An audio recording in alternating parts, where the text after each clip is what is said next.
Hello.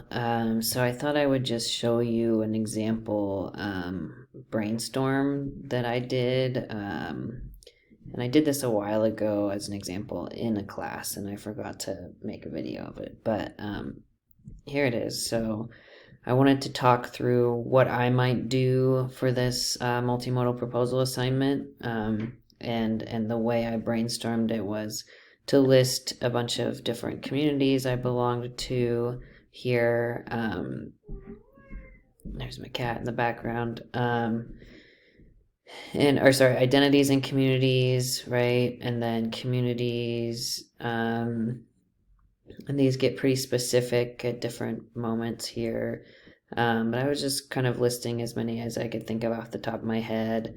And then I went into the issues that are facing some of those communities. So I thought, okay, I'm a graduate worker. There's like exploitation, and there's like the union formed recently, but, and then I don't know, like cycling, there's bike theft on campus. But the one that I highlighted here was the one that I thought it would be the easiest to think through a proposal on. So it's the lack of all gender bathrooms in the humanities building.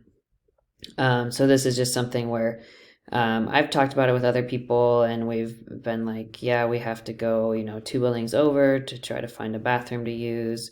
Um, and so what I did was I just wanted to walk you all through like how I might start exploring this problem and researching it, and then coming up with a proposal to change it.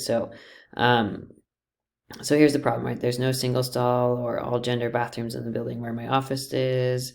There's one in Mitchell, which is a couple buildings over, and there are none in the classroom buildings where I teach. Um, and so I decided to do some local research. So, has anyone done anything to try to address this before? And the answer is yes, people have. I found this website, but it when you I've emailed them and they haven't responded. The LGBTQ Resource Center. There's nothing currently being done about it, but they just have like a little information page on their website. So then I thought, what could we do? Okay, we could find people to talk to. Not if they don't email you back, though, right? Could talk to other trans students in the English department or other departments. Talk to the English department chair, the dean, what are laws in the state of New Mexico, and then maybe like data, like how many students are we talking about at UNM who don't have bathrooms they can use regularly in buildings they're at, or is there a survey somewhere? So those are just some questions I thought of.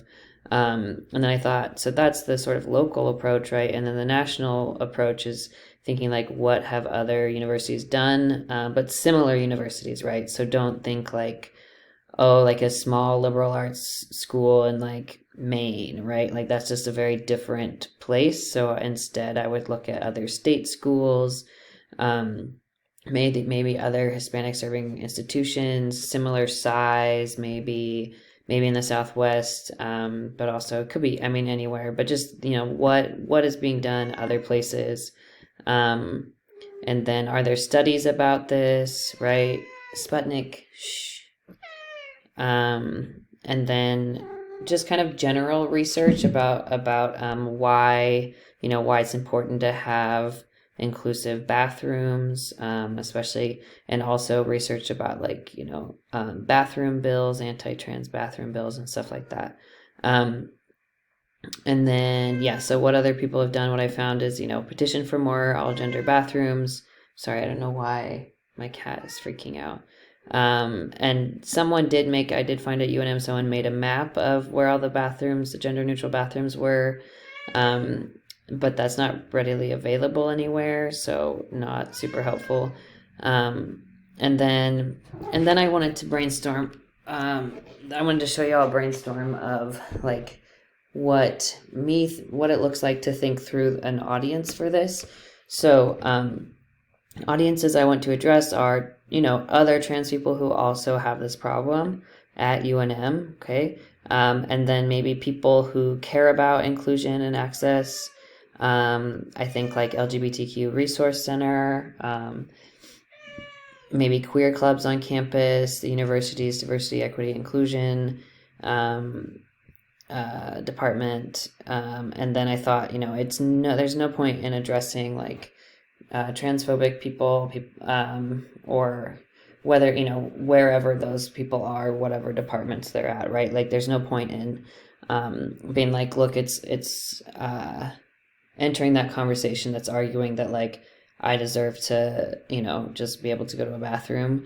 I'm not going to, like, that's not up for debate, right? So I'd rather address like these people.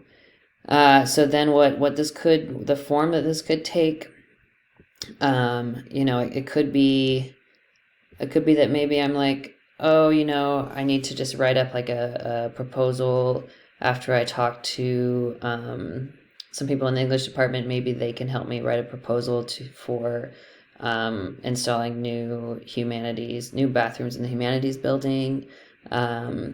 Maybe we write a letter, or maybe I write a letter to someone, or a series of emails. Like, it's not going to be like very exciting things right away.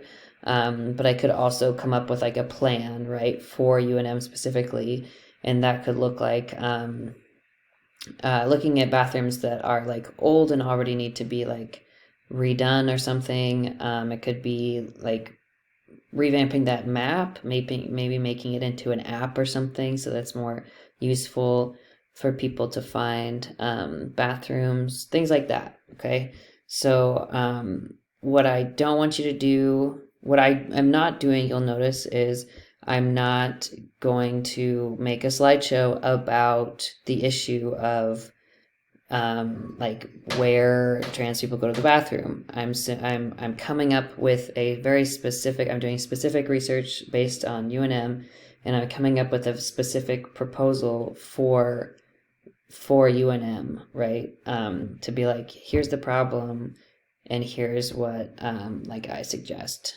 right? So I just want to encourage those of you who have suggested pretty like, you say things like climate change or something, like that's just like way too huge. Like, that would be like me saying like trans rights, right? And it's just like, okay, it's fine to start there, but you've got to narrow.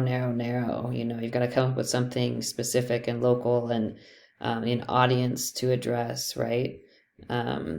So I just wanted to show you an example of that. So the audience, like, I don't have, one audience yet, and that's okay. Maybe you don't know exactly yet, but you need to be thinking about who can change this, who has the power, and then who is affected by it. So if I focus the audience on trans people, they can't necessarily, like, we by ourselves can't change this, but if we get enough people to like sign a petition or something, then we can send it to someone who could in administration, right? So that's the idea. All right, hopefully that helps. Have a good weekend or weekday.